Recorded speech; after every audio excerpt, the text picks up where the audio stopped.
ओम श्री गणेशाय नमः। ओम नमः शिवाय। शिवजी सदा सहाय। ओम नमः शिवाय। गुरुजी सदा सहाय। श्री शिव महापुराण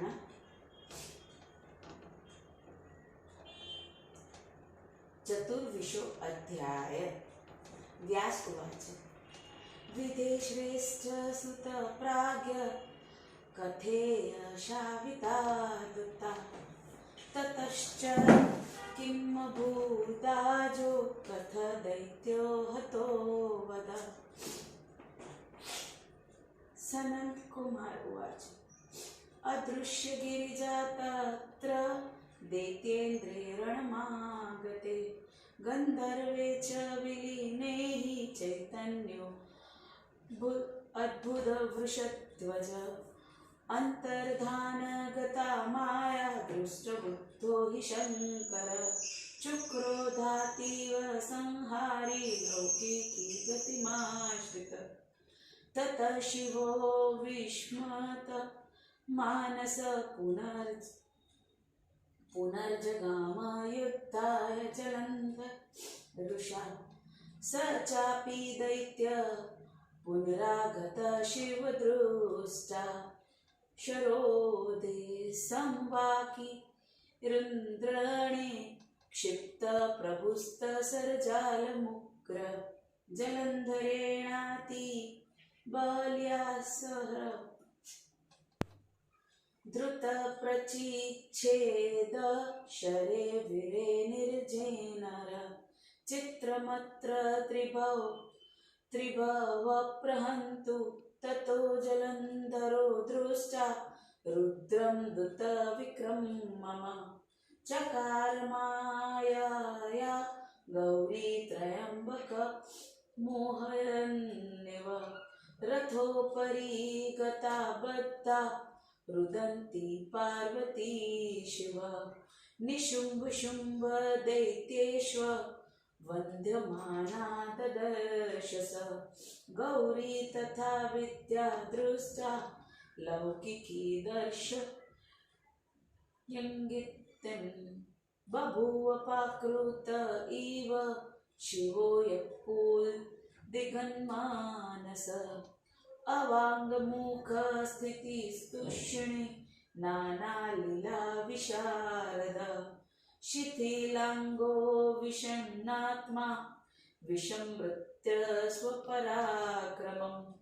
ततो जलन्धरो वेगा तित्रभिर्विव्यादसायके आपुङ्गमग्निस्त रुद्रशिरस्युरसि चौदरे।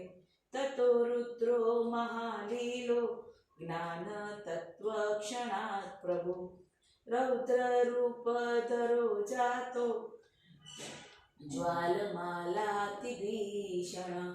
तस्यातीव महारौद्ररूप दृष्टा महासुरा न शेकु प्रमुखे स्थातु भेजीरते दिशो दश। निशुम्भ शुम्भावपीयो विख्यातो विरसत्तमो अपितो शेकतुर्णेव रणे स्थातु मुनीश्वर। जलन्धर कृता मायान्तिः तारमुच्चतक्षाण हाहाकारो महानासि तसंग्रामे सर्वतोमुखे। ततः शाप ददो रुद्रस्त्यो शुम्भ निशुम्भयो पलायमानो तो दृष्टाधिकृत्य कोऽधिसंयुत। रुद्र उवाच।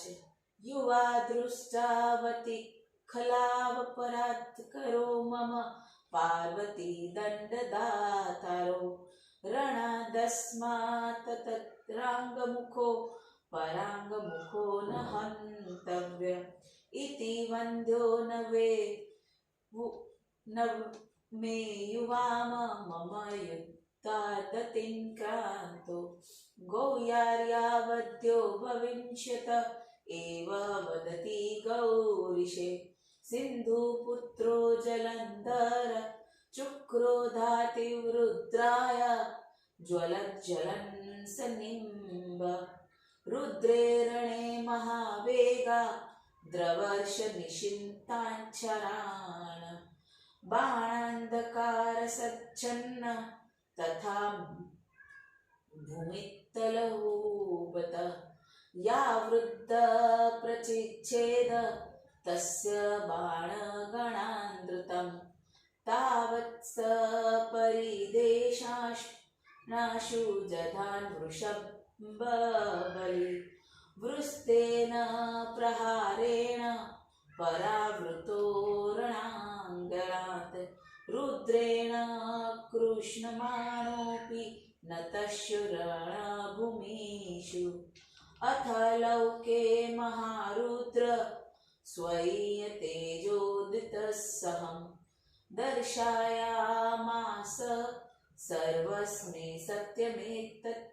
मुनीश्वर ततः परं षड्कृतो रुद्धो रौद्रवपुद्धर प्रलयानलवद्धोरो बभूव सहसा प्रभु दृष्टा पुरस्थितदैत्य मेरुकूटमिव स्थितम् अवदत्तमपि श्रुत्यां पैनेरप्रभूतभवत ब्रह्मणो वचन रक्षन् को जगता प्रभुरदानुग्रह मातवंसत्रयाय मन्नो ददत् कोपकृत्वा फलम् शूलिपादान् गुष्ठेन लीलया महाम्बसी चक्रासु रथाङ्गरौद्रमदत्तं कृत्वाण्वाम्बसीषित भगवानन्थाग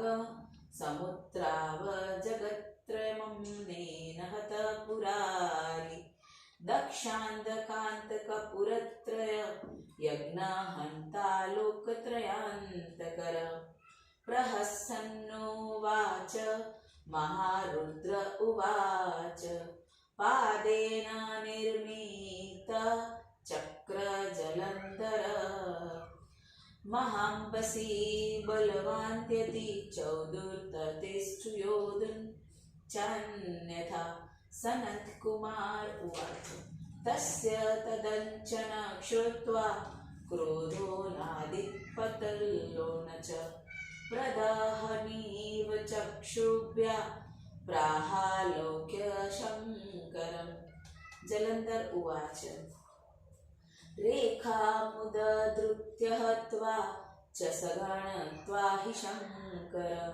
हत्वा लोकान् सुरेशार्ध स्वभागगरुडो यथा हन्तु चराचर सर्व समथोह सवासवम् को महेश्वरमद्रेण वेद्यो भुवन्नत्रये बालाभावेन भगवास्त पसेव विनिर्ज ब्रह्मबलिश्च स्थाने मे मुनिभिः सुरपुङ्गवे दग्धक्षणेन शकलत्रैलोक्य सचराचरम् तप्शाकी त्वया रुद्रा निर्जितो भगवानपि इन्द्राज्ञं वितेशव्या युवाशीश्वरराधय न सेहिरे यथा नाग गन्धपक्षिपतेरिव न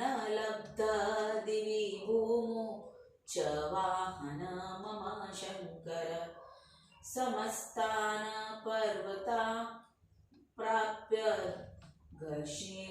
घर्षेणाश्वगणेश्वर गिरीन्द्रो मन्दार श्रीमान् नीलो मेरुशुशोभन घर्षितो बाहुन्देण्ड कण्डवा उत्स्फुरणाय मे गण्डानिरुधा बाहुभ्या लीलाथ हिमवन्दिरो अरिणाममा भृत्येष्व जयो लंबो दिवोकसां वड्वाया मुखबद्ध गृहीता त्वाकरेण तु तत्क्षणा देव सकलमेकार्णवं पुदत्त एरावतादयो नागा क्षिप्ता सिन्धुजलोत्परि सर्थो भगवानिन्द्र क्षिप्तश्वशतयोजनं गरुडोऽपि मया बद्धो नागपाशेन विष्णुना उर्वश्याग्ना मया नीता नार्यकारागृहान्तरं माना जानसि रुद्रा त्वलौक्यजयकारिणं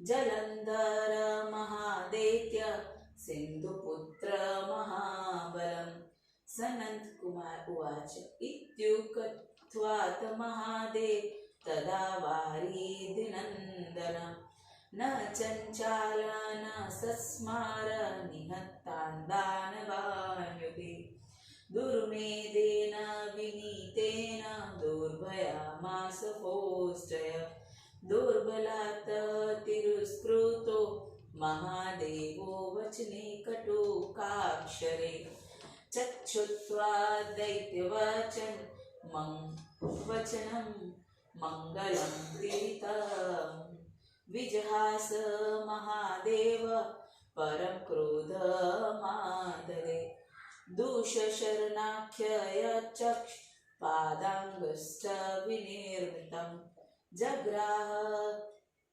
तत्करे रुद्रस्तेन हन्तु समुद्धतः सुदर्शनाख्य चक्र चिक्षेप भगवान् हर कोटि सूर्य प्रतीकाक्ष प्रलयान लक्षिण्भम प्रहो हरदोषी वेगा तदा साध्य जलन्धरं जहार तच्छीरो वेगानं हदायतलोचनं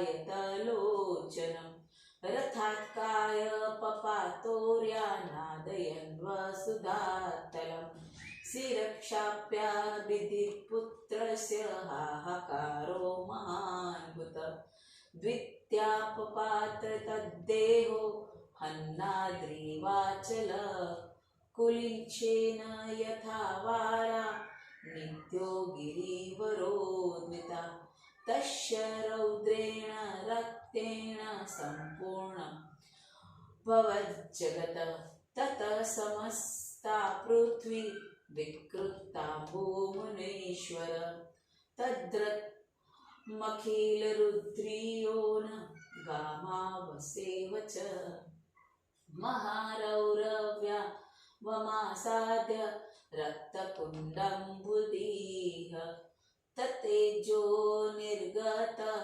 देहाद्रदेचलगमागमत वृन्दादेहो दवयद् दोद्याय हि विलयगतं जलन्धरहत दृष्टा देवगन्धर्वपन्नगा अभवन् सुप्रसन्नाश्च साधुदेवी चाब्रुवन सर्वे प्रसन्नतायाता देवसिद्धमुनीश्वरा वृष्टिवृष्टिप्रको वाणास्तच्छो जगुरच्चक्के देवाङ्गना महामोदान् ऋतुप्रेम विहाला कलश्वरा कलपद्द किन्नरे सह सज्जग दिश प्रसेदु सर्वाश्च हत वृन्दापतो मुने बहु पुण्या सुखस्पर्शा वायाविस्त्री विद्यापि चन्द्रमासिताता यातो रविस्तेपे सुतेजसा अन्योज्वलु शान्ता बभूवा विकृता नभ एव त्रैलोक्यं मखिल स्वास्थं मापादिक मुने हतेन्धि नैतस्मिन् हरेण नन्ना मूर्तिना इति श्री शिव महापुराणे द्वितीया रुद्र संहिताया पंचमे युद्धखंडे जलंधरवध्योपाख्याने जलंधरवध वर्णनाम चतुर्विशो अध्याय समाप्त। हिंदी उवाच। व्यास जी ने कहा, हे ब्रह्मा जी के श्रेष्ठ पुत्र, हे प्राग, तुमने यह आश्चर्यजनक कथा सुनाई। इसके बाद युद्ध भूमि में क्या हुआ और कैसे वह दैत्य मारा गया, कहो। सनत कुमार जी ने कहा, पार्वती को न देखकर जब दैत्यराज युद्ध भूमि में लौट आया तो गंधर्व माया के समाप्त हो जाने पर शिव जी चैतन्य हो गए। उसकी माया को अंतर ध्यान हुई देखकर और उसके रहस्य को समझकर लौकिक गति का आश्चर्य लेकर संहार करता शिव जी उस पर अत्यंत क्रुद्ध हुए। तब शिव जी चकित हो तथा क्रुद्ध होकर जलंधर के साथ युद्ध करने के लिए गए। उस दैत्य ने भी शिव जी को युद्ध भूमि में आया देखकर उनके ऊपर बाण बरसाए। बलवान जलंधर द्वारा उनके ऊपर बरसाए गए बाणों को शिव जी ने शीघ्र ही अपने बाणों से उन्हें काट दिया। त्रिपुर नाशक शिव जी के लिए उसमें कोई आश्चर्य नहीं है। अद्भुत पराक्रमी शिव जी को देखकर जलंधर ने अपनी माया से शिव जी को मोहित करने के लिए गौरी को प्रकट किया। रथ के ऊपर स्थित शुंभ निशुंभ दैत्यों द्वारा बांधी गई तथा मारी जाती हुई पार्वती जी को शिव जी ने देखा। उस प्रकार पार्वती जी को देखकर लौकिक व्यवहार के अनुसार सामान्य पुरुष की भांति शिव जी ने घबरा गए।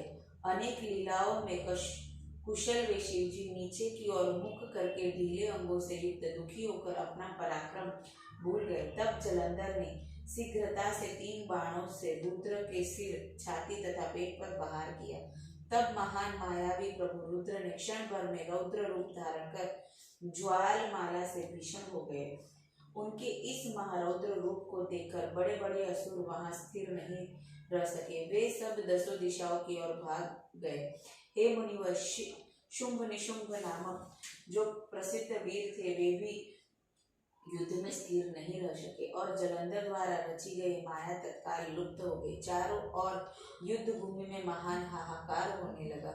शुंभ निशुंभ को युद्ध भूमि से भागते हुए देखकर क्रुद्ध होकर शिव जी ने उन्हें शाप दिया। शिव जी ने कहा, तुम दोनों दुष्ट तथा अत्यंत खल हो, पार्वती को दंड देने वाले हो और इस युद्ध भूमि से भाग रहे हो। युद्ध से भागने वाले को नहीं मारना चाहिए, अतः तुम दोनों को नहीं मारूंगा।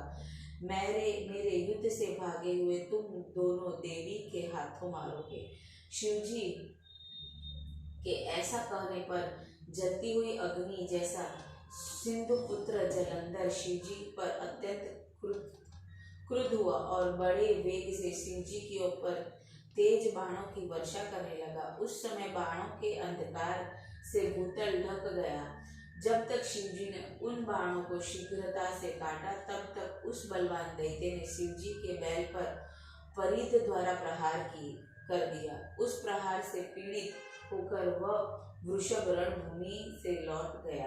शिव जी उसे अपनी ओर खींच रहे थे किंतु वह रुका नहीं।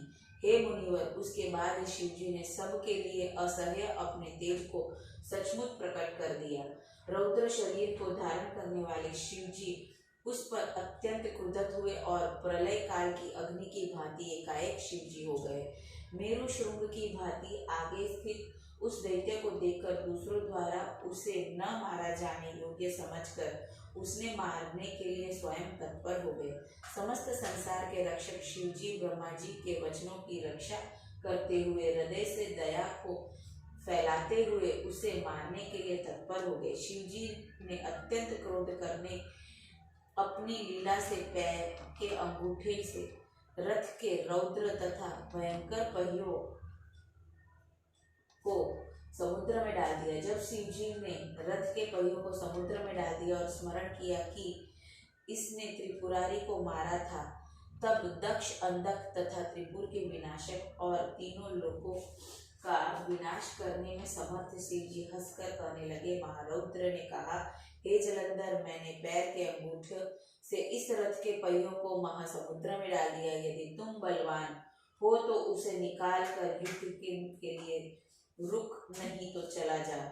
सनत कुमार जी ने कहा, उसके इस वचनों को सुनकर क्रोध में लाल नेत्रों वाला वह दैत्यराज मानो शिव जी को अपनी आंखों से जला रहा और इस प्रकार कहने लगा, हे शंकर, इस रथ नेमी को निकाल कर गणों सहित तुम्हें मार कर तथा दैत्यों के सहित सब लोगों का संहार कर गरुड़ की भांति मैं अपने भाग को ग्रहण करूंगा। हे महेश्वर, मैं इंद्र सहित चर अचर को मारने में समर्थ हूँ। तीन लोगों में ऐसा कौन है जिसे मेरे बाण भेद न सके। विष्णु को मैंने बचपन में ही अपनी तपस्या से जीत लिया।